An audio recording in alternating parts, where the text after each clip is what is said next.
Flight Centre Search, Compare, Book, the experience of over 3,000 travel specialists comes directly to you. So your next holiday is just a few clicks away. Search thousands of destinations, flights, hotels and car hire. Compare and plan your perfect holiday easily and all online. Have questions? Give us a call 24/7. Flight Centre. Search, compare, book, visit or call. Check out flightcentre.com.au. Welcome to this FBTV feature game presentation. I'm Darren Lutton. It's round 10 in the Flight Centre Premier League and we're at Heath Park for the clash between Eastern Suburbs and Peninsula Power. Of course, Peninsula Power have got a new coach in Aaron Phillips, so it's going to be fascinating to see how they get on. Let's head straight to the action. Calling the game is Rafe Griffin. Thanks very much, Darren. Of course, we're not too far away here from the Brisbane CBD here at Heath Park and the wonderful skyline there off in the distance. A look at Aaron Phillips, who has returned to Peninsula Power, taking over the head coaching role from Terry Kirkham. Here's how the two teams line up for this round 10 Flight Centre Premier League match. Coming back into the starting 11 are So Narita and Costa Saros for Eastern Suburbs. They both started off the bench in Tuesday night's Westfield FFA Cup loss to the Brisbane Strikers. Referee for this one is Lara Lee, assisted by Drew Ninnis and Cameron Fawcett. So it'll be the visitors that get us underway in this first half. Peninsula Power played back there for Plummer. Now on for Cunha there for East. Glockner evades Bonotto. First opportunity of the evening. Looked to have taken a deflection. Jake Reesby unable to save it from going out for a corner. So corner here to East, delivered in towards the penalty spot. Trying to rise there were Narita and Ryan for East. Back here for Stenhouse. He goes down. Coyne. Ball near the penalty spot. Over the head there of his teammate in Michael Ryan. And Saros unable to keep the ball in on that occasion. Goal kick to the visitors. Here's Coyne. Playing it wide on the left here for Glockner. Just holds the ball up momentarily, some fancy foot skills. Back towards the edge of the box. Cuts it back for Cunha, who skews that one wide left of the post. So free kick here to the home side. Played in towards the penalty spot. Saros goes out chasing for it. Back there for Stenhouse. Stenhouse drills one in himself. Reesby couldn't handle it first time round. Got to it the second time, though, just in front of the advancing East players. Furigal on there for Aochi. Across the face of goal. Strickland at the back post. And a desperate last-ditch clearance there from Tom Carroll. Now Aochi on the replay. Carroll flies for it. Looked to have been Strickland that got a touch on it in between Carroll and his defender. They managed to clear that away and they won't concede the opening goal just yet. Furigal on there for Aochi. Quick 1-2 back for Furigal. Good little tackle in there. And will he be able to keep the ball in? No, the verdict is a corner. Now Sarleen. Sarleen again, and this time it's Cunha who's deemed to have given away the foul. A bit of afters there between Daniel Cunha, which he's being called out for, on David Sarleen there. It's Cunha who's deemed to have given away the foul. Bit of push there from Sarleen, perhaps a poke to the face. Arms raised by Cunha. Back there by Furigal for Bonotto. This time Sauer goes down and Stenhouse will go into Lara Lee's notebook.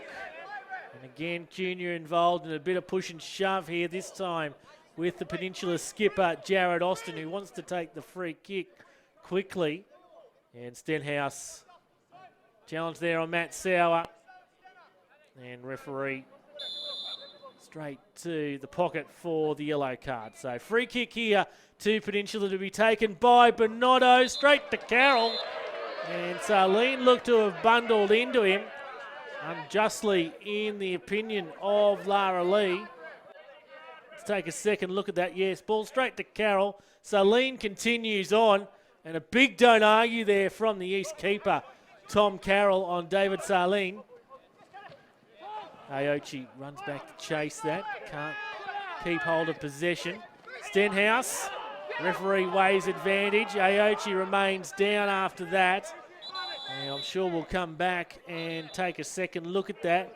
Aochi looks to have come off worse for wear there and conceded the foul there against Stenhouse. In fact, the foul won't count because the referee did play advantage, but Aochi now getting back to his feet, and upon that happening, he'll be issued with the yellow card there by Lara Lee, and to add salt to the wounds, he'll have to go off to the sideline before he can come back and restart play. Here's Austin playing it in the direction now of Aochi. Furigal gets it a one-on-one, but that effort has been stopped by the assistant's flag. Unable to get a good tell on whether Aochi was offside or not, just out of camera shot when the ball was actually played. But here at half-time, as Aaron Philp trudges off to the change rooms, we're locked at 0-0. Throw-in comes for Aochi. Hands his side a corner. Last touch of Alex Barnett. Corner's delivered in. Now falls for Furigal. He has the ball into the back of the net. And 10 minutes into the second half, Peninsula have found the opening goal. So the corner played in over the head of Furigal. Trent McAvoy got a touch on it with his knee.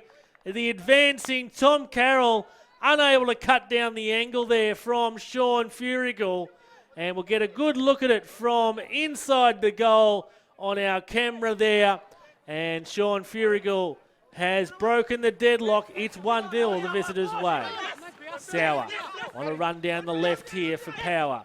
Plays it through for Aochi, who just steps through it. Aochi now advancing towards the 6-yard box. Played on there for Sean Furigal. He looks to have collided into the stanchion there behind the net. Some concern being shown there. Tom Carroll very quick to wave on the physio. And some concern, as I said, being shown here for Sean Furigal after scoring that goal. Gets back to his feet now. All looks okay. So Sauer with his run down the left. Plays in Aochi. Michael Ryan was looking for the flag, but it looked to be a good call. Aochi was onside. Gets into the 6-yard box. Cuts it back there for Sean Furigal. Looked to have taken a touch. Also off Barnett on the way into the goal. And despite clashing into that stanchion behind the net, Sean Furigal looks all okay. Some running repairs being done to the net there at that southern end. And Peninsula now out to a 2-0 lead. Throw-in comes down the line. Again, things getting a bit scrappy there. The free kick given away. Stenhouse plays it through. Perhaps too quickly that time round because it's going to fall Peninsula's way here once more. Played there for Bonotto. Bonotto out again. And in to save the day there. Out for a corner. So corner played in. Junior couldn't get an effective touch on it. Strickland puts it up on high. Strickland again controls it with the chest. Stenhouse with a foot in. That's not going to stop Peninsula's progress there. Oh, brilliant control of the ball there by Andre Bonotto and the turn. And spectacularly, the Brazilian brings up Peninsula's third of the evening. And with 20 minutes remaining, they look in full control. Have to get a good look at that on the replay. Andre Bonotto, then into the top of the net. There's a goal of the month contender. Splendid finish there from Andre Bonotto. Does it in style to bring up his side's third. And they have a 3-0 lead over the home side. So East season looks to be going from bad to worse here, unless they can conjure something out of this in the last 13 minutes or so. Lochner's upended there. Testing his innocence was Trent McAvoy. Oh, Lee will have nothing of it. On the replay, yeah, sticks out the foot to inconvenience Carter Glockner there. So free kick here to Easts. Played in. And the goal has come through Michael Ryan. They've pulled one back here, the Tigers, with just over 12 minutes remaining. And that'll give them some hope of getting some sort of result out of this match. Michael Ryan past Jake Reesby there. And from behind, we'll get a good look at it there. Reesby sticks his left hand out, unable to stop it. And East have reduced the deficit back to 2. Aochi wins that header. Oh, head clash there between Barnett and Aochi. Referee was going to allow play to continue, but some concern being shown here for Alex Barnett. There you can see it, heavy head clash. And Barnett's head more into Aochi. So East, 2.5 minutes of normal time remaining to try and get back in this match. Off the crossbar was Glockner's effort. Reesby did enough to reduce the angle. Stenhouse into the head of Strickland. East desperate here at the death. And that one's going to be skied high over the clubhouse. So Glockner on the replay. Did Reesby perhaps get a touch to it? Doesn't matter, because in the end of the day, it was the woodwork that denied East that goal. Here's Strickland. East caught short at the back, trying to chase the goal. Kawakwami, he has ensured the victory, and all 3 points go back to Peninsula. Strickland, cross in. Aochi was the target. Kawakwami near the penalty spot, slots it away, and any chance of East getting back into this match have now been dashed. Surely the remaining moments here at Heath Park before referee blows the full-time whistle. And there it is. Peninsula have collected all 3 points to rise up the table. Sean Furigal with a double, with Andre Bonotto and Ryosuke Kawakwami on Peninsula's score sheet. Michael Ryan for East, 4-1 Peninsula over East. Here's the Flight Centre player of the match. Well, he may have earned player of the match tonight just because of that goal. Andre Bonotto, congratulations. Tell us about that goal. Thank you. So it was like I was happy with get the ball in a really good chance, like position, and I could take like 1 or 2 players, I don't remember, and keep the ball in the air. Wasn't lucky, but I think it was just the time was the perfect time to do that, and I give a little bit of lucky. Well, congratulations. You've won $100 from Flight Centre. Thank you, Flight Centre and Brisbane Football for all that, for this. Thank you. Steve, that's the end of a tough week for you. Yeah, could have been nicer, but that's the way things go. 0-0 at half time. What do you think changed the game?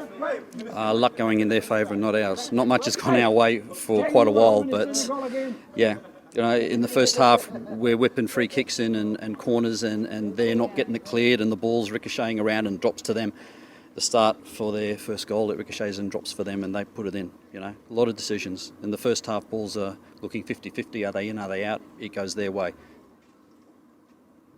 Throw in, I think, for the second goal. I'd like to have a look at that. Third goal, I'd like to have a look at that, because I think that was clearly offside, but we'll see it again. You know, we go back a few weeks, we play Lions here, our player's clearly onside in the end of the game and he's given offside.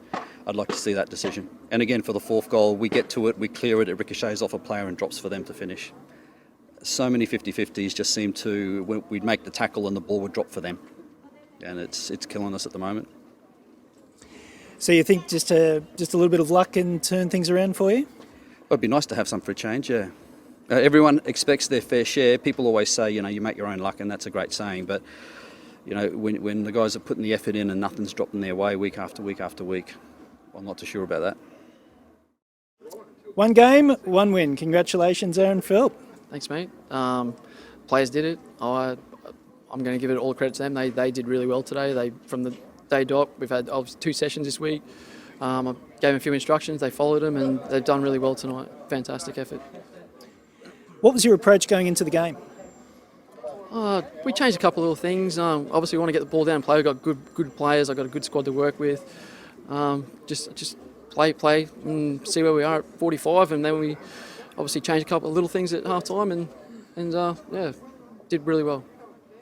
What's been the hardest thing taking over a new club? Is it remembering everyone's names? Is it trying to work out how everyone plays?